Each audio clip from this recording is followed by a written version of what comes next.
बहुत सुंदर तिलक गीत है वो, आप लोग जरूर सुने, कमेंट करके बताइए कैसे लगा। के करऊ चाही बेदियात सुंदर दीप जलाई, अरे के करऊ चाही माथ तिलक भला सोहाई, के करऊ चाही बेदियात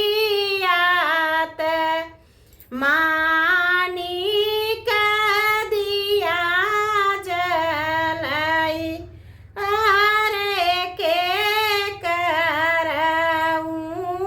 चाही माथ तिलक भला सोहाई, राजा के ऊंच बखरियात मानिक दिया जलाई, मानिक दिया जलाई, अरे राम कहूँ चाही माथ तिलक भला सोहाई, अरे राम के चाही माथ तिलक भला सोहाई, कहवा से आए तिलक हरूत तिलक चढ़ावाई, तिलक चढ़ावाई, अरे के करया जूरी भराई, मंगल गीत गूंजई, अरे के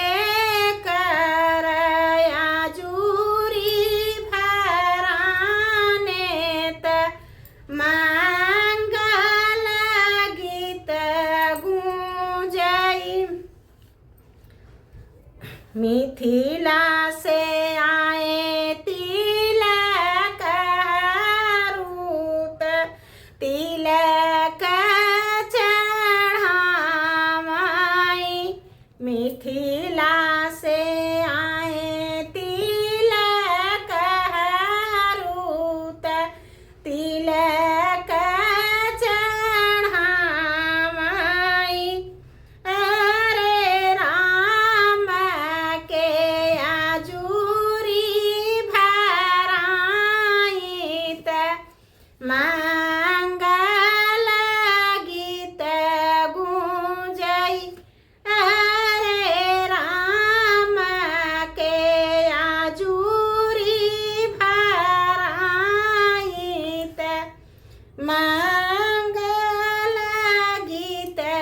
गूंजई, आंगना में बैठे जनक राजा, आंगना निहाराई, आंगना निहाराई, अरे राजा के आंगना बा छोट निकहू नाही लागई,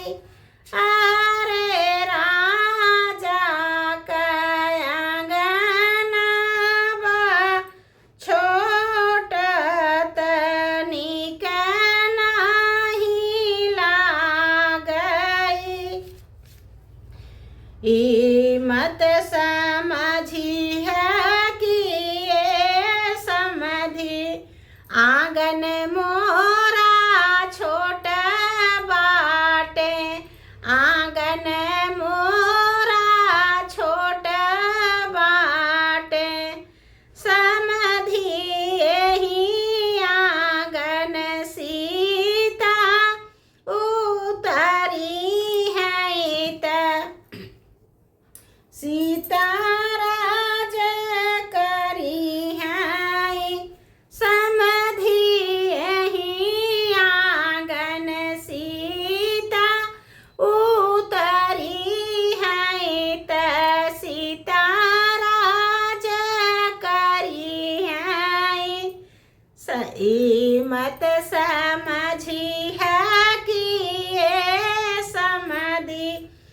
आंगन मोरा छोट बाटे आंगन मोरा छोट बाटे समधि एही आंगन सीता उतरी है त सीता राज